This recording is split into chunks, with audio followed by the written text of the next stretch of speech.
Abatuuze bano bali mu byalo okuli Wabito B, Nakayaga Kasubi ssaako ne Bukasa. Mu lukiiko olutuuziddwa ku kyalo Nakayaga mu ggombolola Nkandwa bategeezezza nti bo tebalina wakudda, nga bagamba nti NFA buli lwegenda okwerula empenda z'ekibira ekyo Kirunga Forest Reserve eyingira ebibanja byabwe.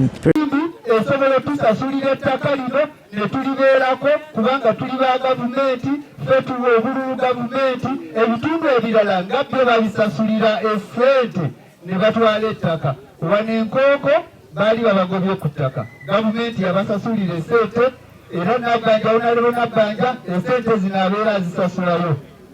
Oli yali agoba abantu ne bamuddiza ssente. Nsaba Oweekitiibwa Pulezidenti w'eggwanga His Excellency Museveni Chairman TV zolo ziraba apapula z'amawulire ozisoma New Vision abantu bano babeeko obwenkanya nga bwe wasituka n'ogenda mu ddwaniro n'owanirira abantu jangu okube olukuŋŋaana gaggadde ne ku kitundu kino mu gombolola lino abantu bafune obwenkanya abatuuzeebo. Priano Ndikumaani nga ye ssentebe w'ekyalo Wabito CA agamba nti yeewuunya lwaki empenda za NFA zikyuka buli lukya ng'oyinza okulowooza waliwo ekigendererwa. Naye olwenda lwe twayitamu 2010 lwe twayitamu 2015 lwe tuyise mu 2026 terukyuka. Lwaki empenda za NFA enkya n'eggulu zikyuka? Ate bwe zikyuka tezikyukira mu kufiirwa, zikyukira mu kufuna. Baasa omuka wa Bitosi ne bayingira mpaka ku lusozi luli balutwala.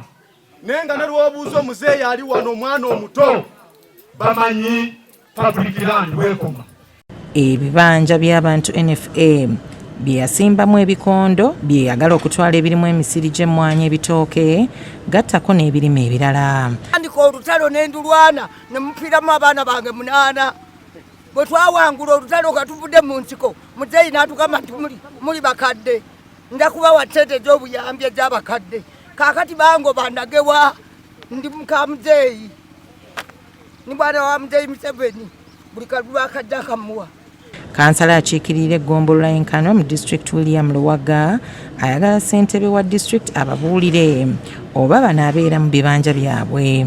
Oba abatuuze bano bagenda kutambula ku byalo nga mbuzi zitaaya abave waabwe oba banaabeerawo wano ekintu bakimanye. Sekita manager ali okukyusa Rwanda nkya ali kukyusa Rwanda naye gavumenti sebo ssentebe nga waliwo ebitundu ebirala byempulira saidi z'emubende eyo ne saidi z'eri ng'ogenda ebe Masaka eyo abantu babawa ekitundu ekimu kye tulowooza nti kyali kya forestry ne bakikoleramu emirimu. Gavumenti esinga kwetaaga miti okusinga abantu.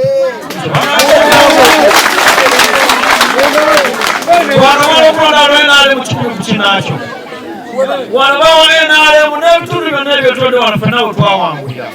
Mu bibanja NFA byagamba nti biri ku kibira kya gavumenti kuliko omuzikiti, obuyumba obuli mu bizinesi z'abantu ekiraga nti singa basengulwa ennamusa yakudda ku nnyooge. Kansala akiikirira eggombolola y'ekibiga ku district Flavia Nagawa naye alina byalambuludde. Olwaliro kyamani byebintu njagala tufeeyo kuzibiriza Kiboga nga Kiboga district y'abalwanyi. Okiwulidde omukadde abadde ali wano ng'ayogera naye n'ensirikira temumuyita mulalu naye ategeera Poola. Poola akolaki? Olwaleero amazima gennyini public land weeri twagala sector manager fobujja wano weetuli chairman weetuli ne twagala sector manager.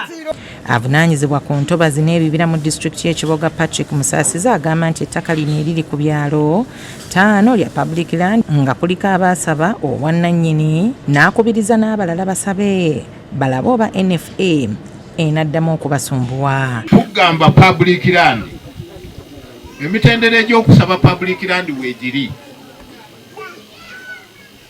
teekamu okusaba kwo olinde okuddibwamu kuba ne bwebanga gavumenti oba ne bwebanga authority ng'ekijjanya abantu abali emitala awo ku public land enwa nga bwe mukola ffe abatuuze baffe basabye balinda kukola ki kuddibwamu. Twakikkaanyaako naye nayo yakkiriza nti yakola ensobi mu buwandiike mu lipooti ekyo mukijjukira nga tuli mu council hall abaakiikirira ekitundu kino mbibabuulidde banne mbajjukiza neegamba nti okuva ewabitosaawo okujjaawo mu Ndeeba waliwo we balabanga waliwo ensobi eyakolebwa mu luwenda lwabwe kwe twasinzira okutuuza enkiiko era mwami Kiviiryo yali omuwanika nga tunoonya ensimbi ez'okuddamu okwerula empenda. Sekita maneja w'ebibira bya gavumenti ebiri mu disitulikiti eyo Janan Mugisha bino byasobodde okwanukula. People were removed from the whole of Ruunga. Naye opening a boundary until 2022 when the boundaries were opened. Abantu nitubaraga ekituufu. Kati chairman yesa akozesa amaanyi nga chairman mukama waffe tukkiriza nateesiye enkola. Yes, because we opened the boundary, we planted the pillars. Now it is fine, naye aleeta basabye opening a boundary. Then tufune lupaati nesogamba nti mbagalagidde mugende mulime ate nga balimu mutaka lya gavumenti ekitali kituufu. Gerald Senkomi yakusakidde Guli eno ku Bukedde TV.